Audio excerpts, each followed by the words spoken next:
So Sundays are for rest. I have been exhausted from all these workouts with movement calisthenics, running the business, doing all these shoots. Yeah, I just need time just to chill. So that's why every Sunday, or every second Sunday, I had to be on rest, just to reflect, reset, and recharge.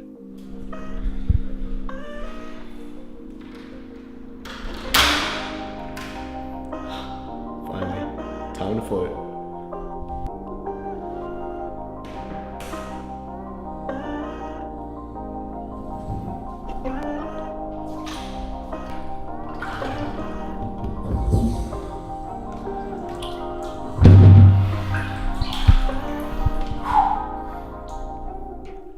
And this is where the magic happens. 1 hour of just pure disconnect from technology, people, sounds, everything. And you just go within yourself. It's a beautiful thing.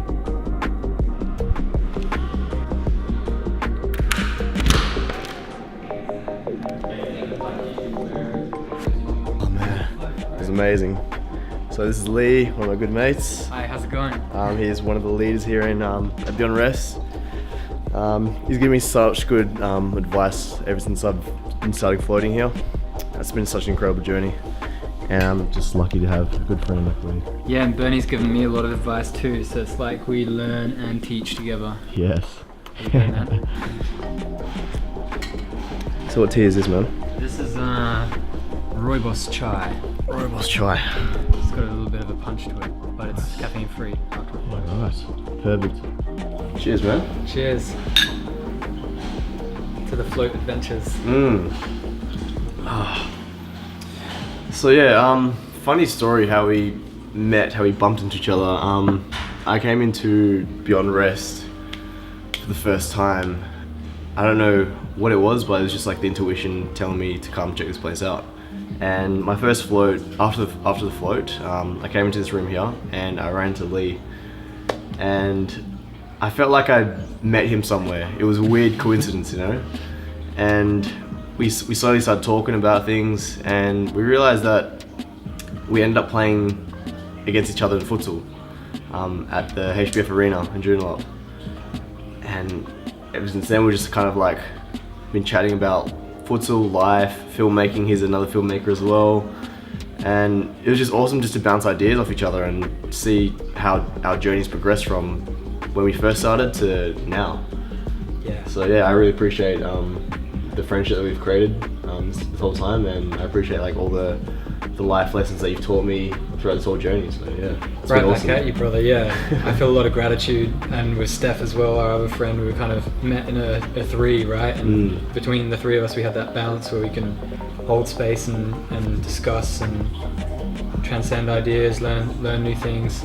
Definitely, man. It's been an awesome journey, hey.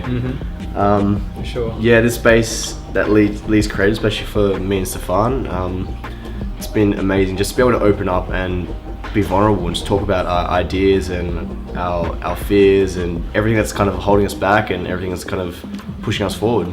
So especially times like this on a Sunday where we can just get time to ourselves and just reflect. It's a beautiful thing. Best time of the week to float. Yeah, definitely. So how has floating helped you in your everyday life?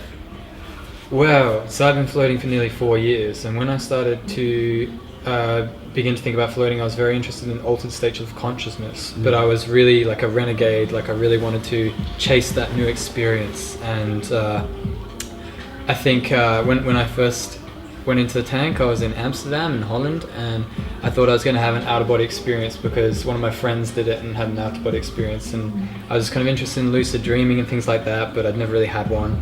And then I also really wanted to leave my body. Like that concept just wowed me. And I got in the tank and I was expecting this thing to happen, and nothing happened.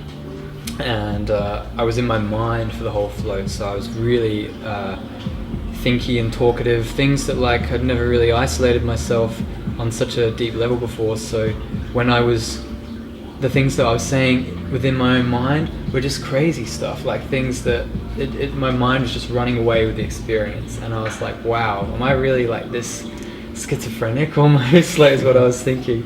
But towards the end of that first float, I think I thought to death, and then I started to. I always say it was like a crack of sunlight through the window, where I started to glimpse at a state where I wasn't necessarily thinking, because I didn't always think at the time, but I think if I wasn't thinking, I was doing something, or I was sleeping, or between things. So I hadn't really spent time by myself before, on that level where I was doing nothing, and that was the thing that changed my world when I started to even consider that was a possibility, because then I got exposed to a new world where something beyond the mind, and that was when it really started for me. So over the course of almost 4 years, that's been where my journey started, and it's kind of taken me to many places where I can feel the difference between the mind and the heart, which is where I'm at the moment, where I'm really starting to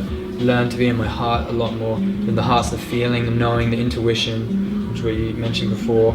And when you can access those modes of being, you can make really good decisions for yourself if you're an intuitive being. We all have intuition as well, I believe. It's just whether or not we tune into it.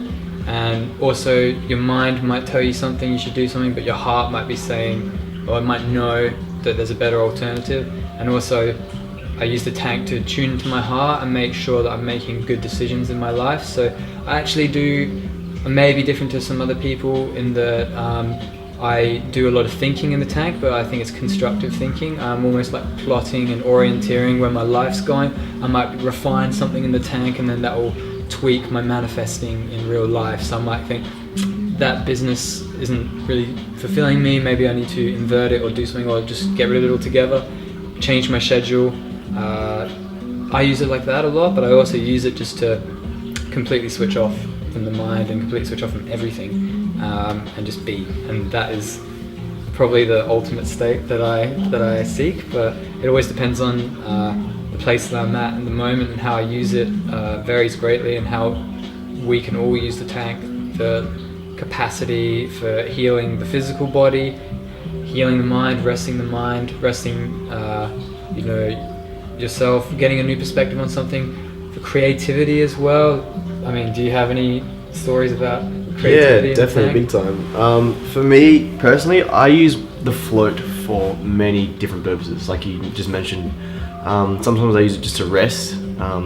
Sometimes I use it to get to work on a creative idea in regards to film or photography. Sometimes I just get time just to disconnect from social media, technology, and just be with myself, because I think that's very important, especially nowadays, especially being a content creator that's always using technology on social media. Sometimes it can get overwhelming, So I use the float to kind of take a step back from everything and just be with myself and just reconnect with myself, and that's very important.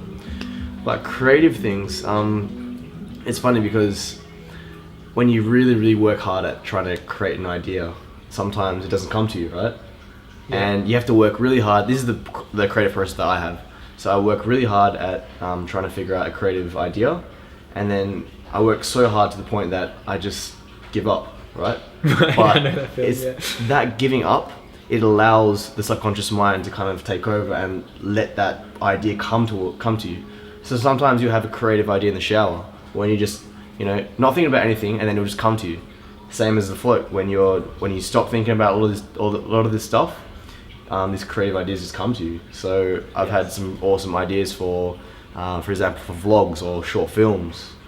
But yeah, it's been an incredible experience just being in one of these floats. And I think a lot of people will need to try it at least once in their life, and maybe not once, but maybe give it a couple times and see how you go, because sometimes the first time isn't the greatest, but then you get used to it, especially if you're not used to meditating every day. You get used to that habit of reconnecting with yourself, and that's when the magic happens. Like, I don't have a regular meditative practice that I do all the time. I've never been able to fully sync up with a practice that I can do every day, but what I do every week is I float, and that's been the pillar in my life in the last 4 years, because it is the ultimate perspective shifter, or it reaffirms the really good state that you're in, and that's when you can really go deep, I feel, as well.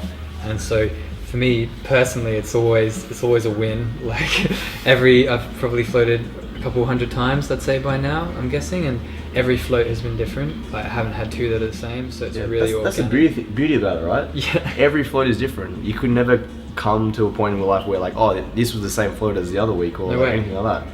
Everything is different. That's why it's beautiful to just come in for a float. Yeah. I think if you even tried to have a float that was the same as your previous float, the act of trying to have the same float would probably change the course of the float. Definitely. Yeah. But yeah, where can they find you guys at Penrith? Okay, so we have 3 stores in WA. We have Joondalup, which is where we're recording this interview from. We have Perth, which is the first centre that we opened up 5 years ago, which is opposite NIB Stadium. And we have Wembley as well, on Cambridge Street. This is on Clark Crescent in Joondalup. And yeah, they're the 3 locations that we have in WA. Awesome. Yeah. Do you have any like final advice for someone that's wanting to try floating? If you think you want to try it, ask yourself why. Go into that meaning, and then your chances are you're expanding or growing in some way, or because you're open-minded. And if you're open-minded, you should definitely try and float, because you architect your experience in the tank. So really, if you want to have a good float, going with the intention of having a good float, or just being open, expecting nothing, which is a phrase that we carry around here a lot. And if you expect nothing, you might just be surprised. Awesome. Well, thank you so much. Links to Beyond Rest will be down below. Make sure to check you guys out. Sweet. Peace. Shout out to Steph Eriksson. Yes. Watching in Sweden. With love.